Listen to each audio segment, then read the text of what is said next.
The use of aquaponics can be traced back over 1,000 years ago, but today I will be showing you my modern version to an age-old practice. Some of you might be wondering, what exactly is aquaponics? To understand this better, let's first take a closer look at the roots of the words aquaponics. Aquaponics is derived from two key words: aquaculture, meaning to grow fish in a controlled environment, and hydroponics, meaning to grow plants in a soilless environment. So aquaponics is defined as a system of growing plants in water that has been used to cultivate aquatic organisms, or in other words, using fish to grow plants. Another question you might be having is, how does it work? So taking a look at this system, the fish are fed, and they produce waste. This waste and uneaten food dissolve into the water and turn into ammonia, which ammonia is very toxic to the fish, especially in a closed environment like a fish tank. Bacteria in the water turn the ammonia into nitrite, which is also very toxic to the fish.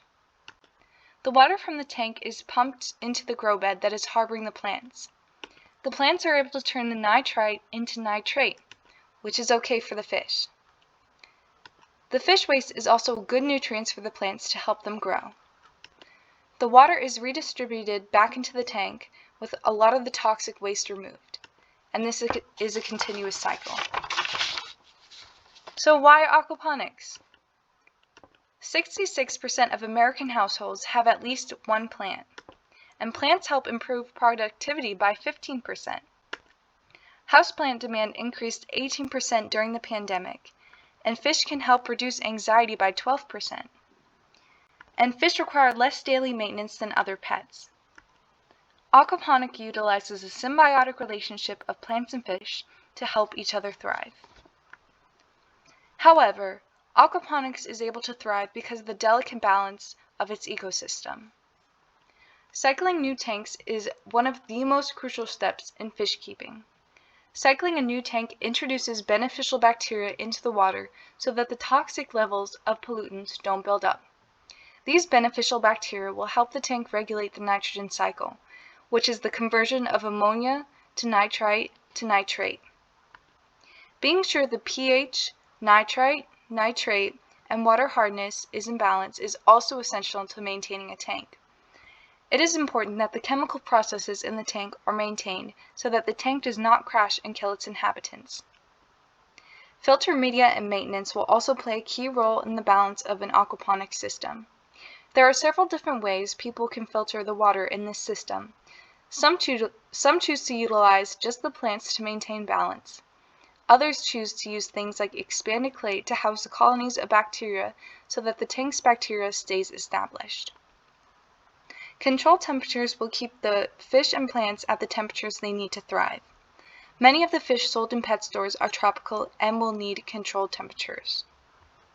Plants also need a certain amount of light to grow to their full potential.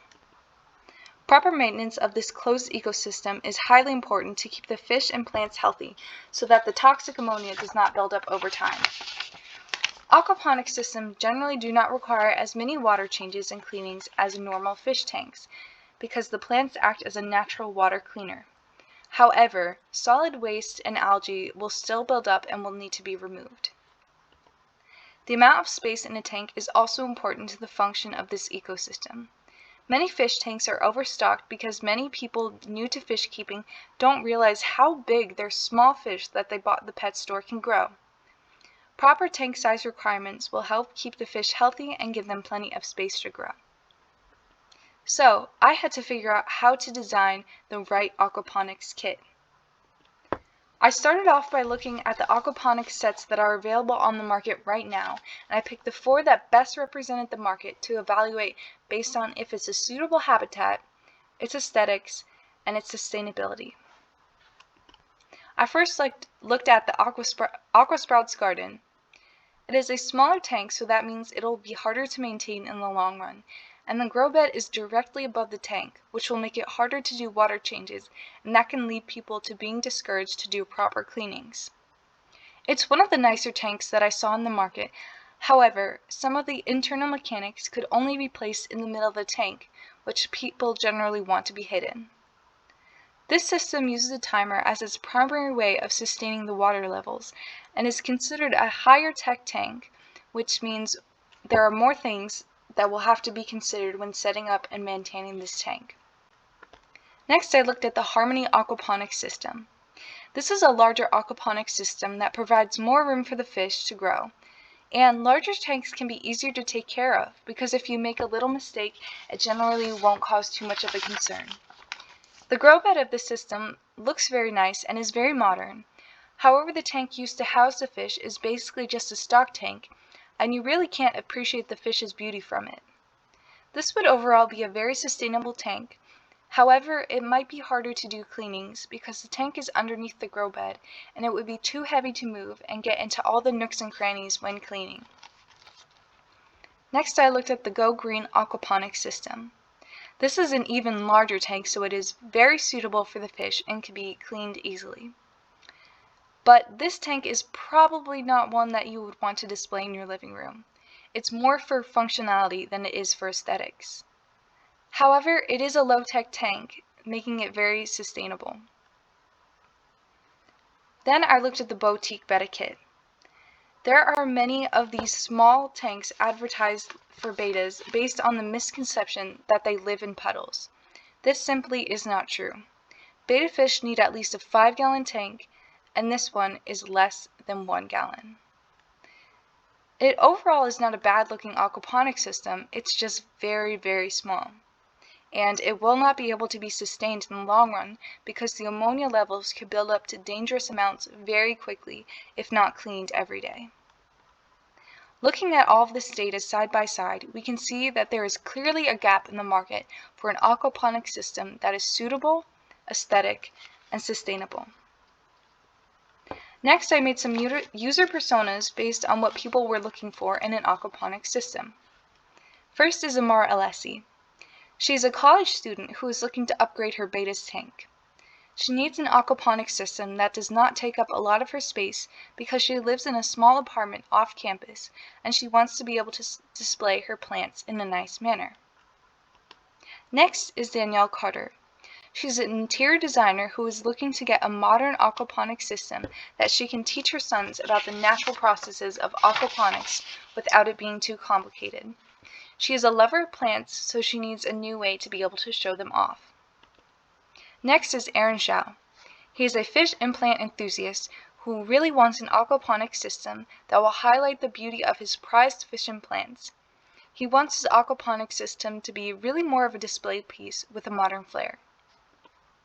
With keeping in mind the aquaponics sets I looked at on the market and my user personas, I came up with a set of design guidelines that would help me design my aquaponics kit. I want it to be designed for complete beginners to aquaponics. Aquaponics is just starting to become a more popular way of growing plants and fish, and many people want to be able to bring this system into their homes. I also want it to be designed to be easy to clean. Some of the tanks I looked at on the market made it harder than it should be to reach the important parts of the tank that need to be cleaned and don't utilize the natural processes of aquaponics to its full potential. I also want it to be able to meet the needs of the fish and the plants. I want the system to be suitable and sustainable. I also want it to be designed so that it is low tech. The lower tech tanks require less things for the user to worry about. And lastly, I wanted it to include everything needed to get started with aquaponics. I then created a mind map with everything I knew about aquaponics and fish care. I went through all of the needs of both the fish and the plants that make this system work well. I reminded myself of the delicate ecosystem I was working with and determined the things that would need to go into this beginner's aquaponics kit. The first thing that the kit includes is a cycle starter. As I mentioned before, cycling a tank is essential to starting colonies of beneficial bacteria that will help regulate the nitrogen cycle. New and seasoned fish keepers generally use a cycle starter to start their new tanks off right. Next is a water conditioner. Tap water usually contains chlorine, metal, and chloramines that are unsafe in high volumes for the fish. Adding a water conditioner removes these, making the water safe for the fish and the aquatic plants. Next is water test strips. These are strips dipped into the water that will show the amount of pH, alkalinity, nitrite, nitrate, chlorine, carbonate, and the water's hardness. This can help the user determine if there is a problem with the tank. This will be essential when cycling the tank. Next is a water pump, because it is key to get the water from the tank into the grow bed. Next is expanded clay. When the water is pumped into the grow bed, the expanded clay will hold the colonies of beneficial bacteria that the tank needs to keep this delicate balance of the nitrogen cycle. Next is the heater. As I said, most fish bought from pet stores are tropical and will require a heater to live comfortably. And with that, a thermometer. This will help the user know what the temperature of the water is and adjust the heater as necessary. Next is aquarium lights. This will help highlight the fish in the tank as well as provide the plants with enough light to grow. Next is a siphon. A siphon is the most common tool used to clean solid debris from the bottom of the tank during water changes. I then started thinking about the space design for an aquaponics kit. And originally I was designing these big custom tanks with low tech but hard to manufacture grow beds.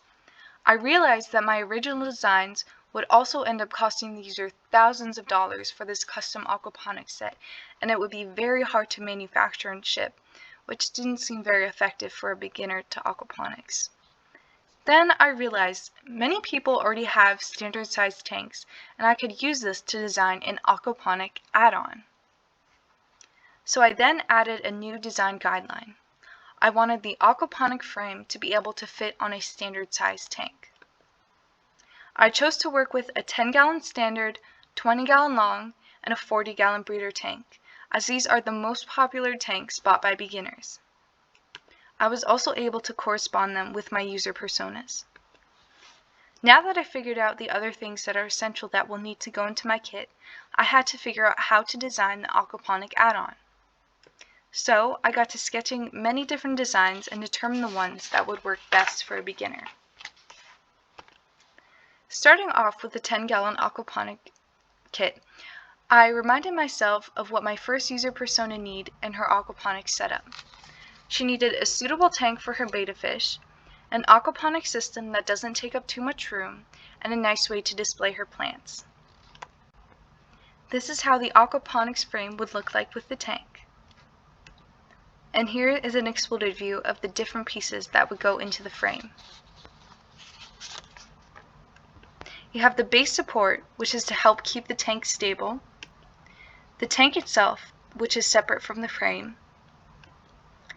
This structure here is a supporting structure for the grow bed that overhangs the tank, and the lights would also be able to attach to this structure. I gave the grow bed a fountain-like design because it can make the water flowing from it look very elegant and resembles a normal aquarium filter. This will also help with the aeration in the tank and make sure that there is enough oxygen circulating through the tank. Because it is a fountain, it uses the idea of overflow to circulate the water. Water goes through the pump into the grow bed and overflows back into the tank, so that there is no need for a flood tank. And the expanded clay that I mentioned earlier will go in this grow bed. The material of this frame would be injection molded high-density polyethylene. This part of the tank is designed to be hollow so that the wires from the water heater and the pump can go through it and out the back. This also makes it more manageable when setting up. And then there's a space for the plugs. There are cutout parts where the plugs are meant to go through so that they do not disrupt the look of the tank. And the water pump itself is submersible and would stay in the water, but the hose of the pump would connect to the grow beds through the cutout holes specifically made for it. And this is what it could look like all set up. Aquaponics is able to provide for an array of plants and is typically used as a gardening practice. So the user can customize their plant growing experience with this aquaponics set. So they can use edible plants with it if they want to. And this is what it could look like in a home office setting. This is the most popular tank size among beginners because it can be placed in places like the kitchen, or on a desk, or on a dresser. Next, let's take a look at the 20-gallon loan. And looking back at Danielle's needs, she needs an aquaponic system that matches her home decor, a low-tech system to teach her kids about aquaponics, and a new way to display her favorite plants. This is what the frame would look like. And here's an exploded view of how it could be assembled. You have the base support, the tank itself. The material is also made from high-density polyethylene. It has a space for the plug and the water pump to go through. It has an easy-to-assemble design, and it has that same fountain design I mentioned earlier. It has a place for the water pump to attach to the grow bed, and a light is able to attach to the side of the tank to provide light to the fish and plants. And this is what it could look like all put together. Users can also choose to grow different plants with it, like edible plants.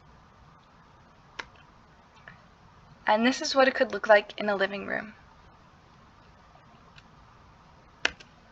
Lastly, let's look at the 40-gallon breeder tank. Looking back at Aaron's needs, he wants an aquaponic system that highlights the beauty of his fish and plants, and he wants a modern aquaponics design. Here's what the frame and the tank could look like. And here's an exploded view showing off how it's assembled and the different parts that need to be manufactured. We have a base support, the tank itself, and the material of these 4 rectangular supports would be galvanized steel so that it does not rust. This back part of the frame acts as a supporting structure, and the lights are able to attach to this part of the frame like I mentioned in the earlier one. It also has that same fountain design on the grow beds, and the material of the grow beds and the back is the same high-density polyethylene.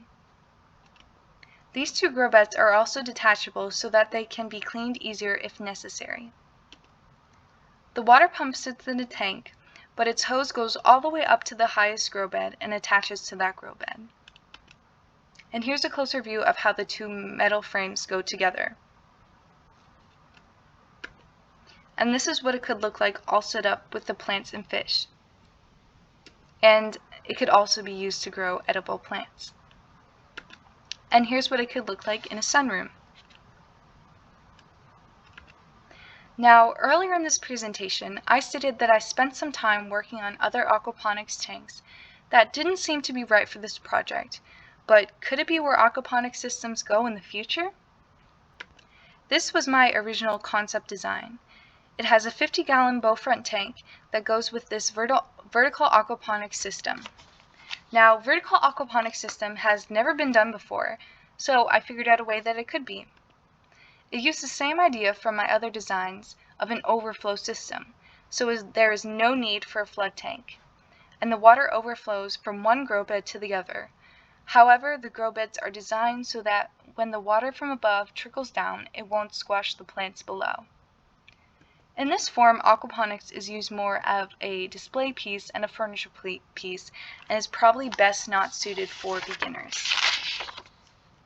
As I conclude this presentation, let's see if my designs fulfill my guidelines. I designed it for beginners to aquaponics. The utilization of expanded clay and plants will make the cleaning process much easier, as cleaning will have to happen less often. The aquaponics kit includes everything so that the user can cycle the new tank, monitor its pH, nitrite, nitrate, ammonia, and water hardness, while also having proper filtering media, have a controlled temperature, and controlled lighting. I made this tank as low-tech as possible by making gravity do most of the work with the fountain-like grow bed design. I included everything that is needed to get an aquaponics system started. And my aquaponic frame fits on the design of standard tanks. Aquaponics celebrates the symbiotic relationship between fish and plants. Whether you are looking for a tank more suited for smaller spaces or a more elaborate tank that shows off prized plants and fish, my Aquaponics kit makes it possible for anyone to start a system of their own. Thank you.